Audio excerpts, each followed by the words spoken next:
చేసిన వైఎస్ఆర్సీపీ నాయకులకు మరియు మీడియా సోదరులకు హృదయపూర్వక నమస్కారాలు తెలియజేసుకుంటున్నాను. ఈరోజు చాలా సంతోషకరమైన దినం. ఎందుకంటే నిన్న మన ప్రియతమ ముఖ్యమంత్రి వర్యులు శ్రీ జగన్మోహన్ రెడ్డి గారు మన పూల శ్రీనివాసరెడ్డి అన్నగారికి కదిరి నియోజకవర్గపు ఎలక్షన్ ఇన్ఛార్జ్గా నియమించినారు. దానికి గాను ముందుగా ముఖ్యమంత్రి గారికి నేను హృదయపూర్వక ధన్యవాదాలు తెలియజేసుకుంటున్నాను.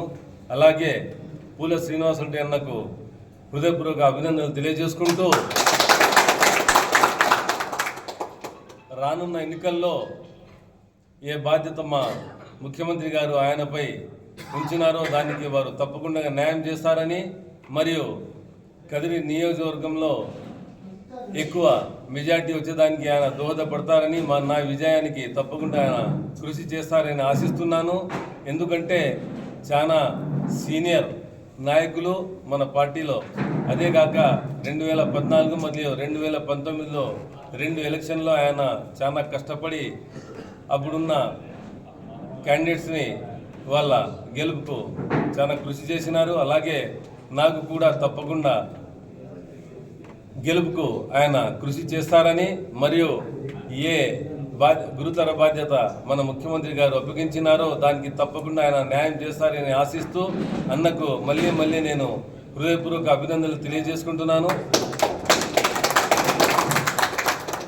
రానున్న ఎన్నికల్లో ఈరోజు మేము ఈ రోజంతా తలుపుల మండలం ప్రచార నిమిత్తం పోవడం జరిగింది. ఏదైతే ఈ టీడీపీ వాళ్ళు కల్లబుల్లి మాటలు చెప్తున్నారో, తలుపుల్లో ఏమో జరిగిపోయింది, నాయకులు వెళ్ళిపోయినారు, తలుపుల ఖాళీ అయిపోయిందని షాకిరన్న చెప్పినట్లుగా ప్రతి ఇంటిలో జగన్న తప్పితే వేరే పేరు వినబడడం లేదు. ఎంతమంది అవ్వలు మేము కలిసినా ప్రతి ఒక్కరూ మనకు ఈ భూవ పెడతా ఉండేది జగన్మోహన్ రెడ్డి. కొంతమంది అయితే మనవుడు అంటున్నారు, కొంతమంది అయితే కొడుకు అంటున్నారు, కొంతమంది అయితే తమ్ముడు అంటున్నారు. కాబట్టి జగనన్న ఏ సంక్షేమం ఇచ్చినాడో సంక్షేమం పండింది. ఆ సంక్షేమం రానున్న ఎన్నికల్లో తప్పకుండా ఎక్కువ మెజార్టీ చూపిస్తుందని మీకందరికీ నేను ఈ సభాముఖంగా తెలియజేసుకుంటూ, నాకు ఈ అవకాశం ఇచ్చిన పెద్దలకు అందరికీ హృదయపూర్వక కృతజ్ఞతలు.